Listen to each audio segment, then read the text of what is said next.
Hi friends, అందరికీ చేను దగ్గరికి అయితే వెళ్తున్నాము. ఈరోజన్నా కాయలు కొడతారో కొట్టరో తెలియదు. అడవిలోకి వచ్చేసినాం ఫ్రెండ్స్. ఏడు బండి దిగినా, నేను పడతానని చెప్పి ఏడు దిగే పోతాను. మా ఆయన అయితే పోతున్నాడు చూడు బండిలో.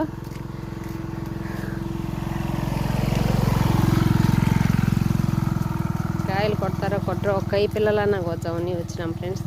11 వరకు చూసినాము. బండ్లు అయితే ఇప్పటికి పంపించలేదు. ఇప్పుడే వచ్చినాము. అడవిలో చేను దగ్గరికి వచ్చినాము. ఈ చేను అయితే చాలా దూరం ఫ్రెండ్స్. చూడండి, వాన పడింది నిన్నంతా. దావ అంతా బుడద బుడదగా ఉండింది ఫ్రెండ్స్. ఈరోజు చేను కాడికి వచ్చినాము ఫ్రెండ్స్. చేలో పని అన్నా చేద్దామని. కాయల బండి వస్తే కొట్టించాము, లేకపోతే ఒక్కై పిల్లలు ఆకు అంతా కోసేసిపోతాము. సతవులన్నా తెచ్చేద్దామని. సతవులు వేస్తున్నామే కానీ దానికి కూడా రాకుండా ఉండదు ఫ్రెండ్స్. మీకు చేలో ఎన్ని నష్టమో చూపిస్తా ఫ్రెండ్స్.